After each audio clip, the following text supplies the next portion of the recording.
E se um pequeno, quase desconhecido banco de investimentos brasileiro pudesse, de alguma forma, dominar o mundo? Parece roteiro de filme, né? Mas essa é a história real de como 3 homens fizeram exatamente isso.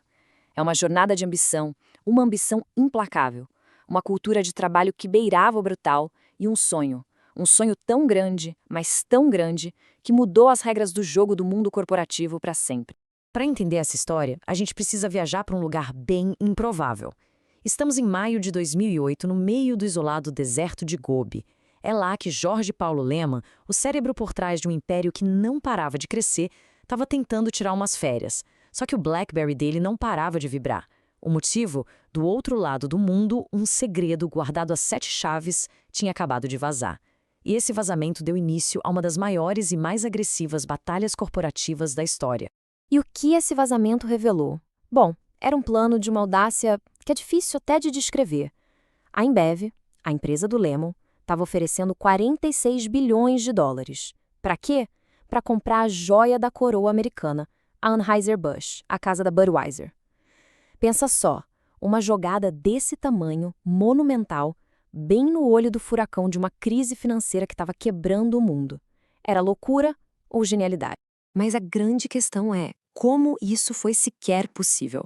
Como é que um trio de brasileiros, que até então eram vistos como coadjuvantes no cenário global, teve a coragem, a audácia de tentar comprar a própria alma da América corporativa? A resposta para isso, olha, não está só no dinheiro. Está numa filosofia, numa cultura que foi forjada a ferro e fogo.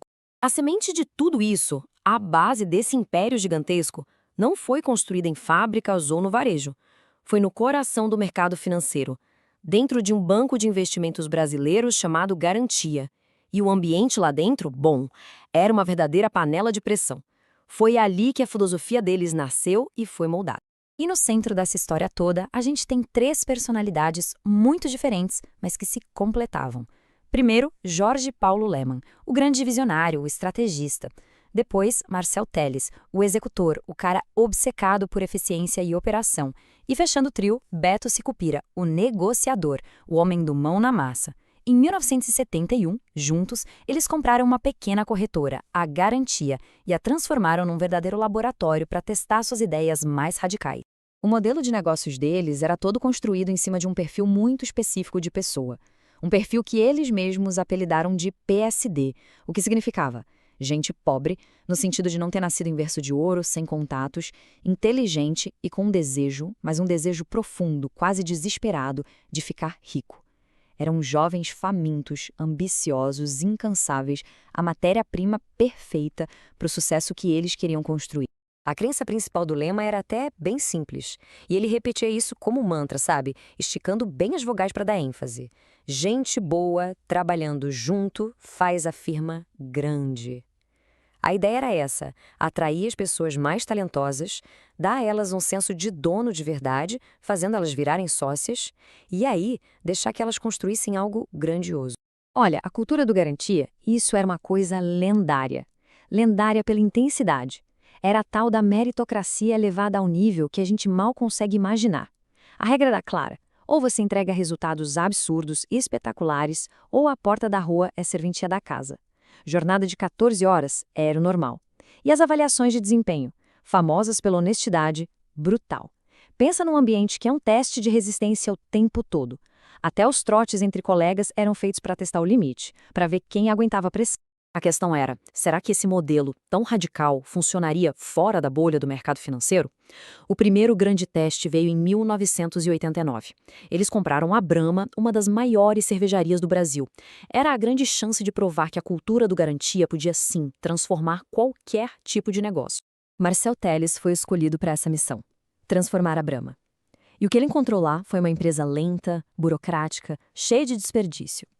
Diretores tinham uma frota de 1.000 carros à disposição, férias de 45 dias, era um mundo de regalias.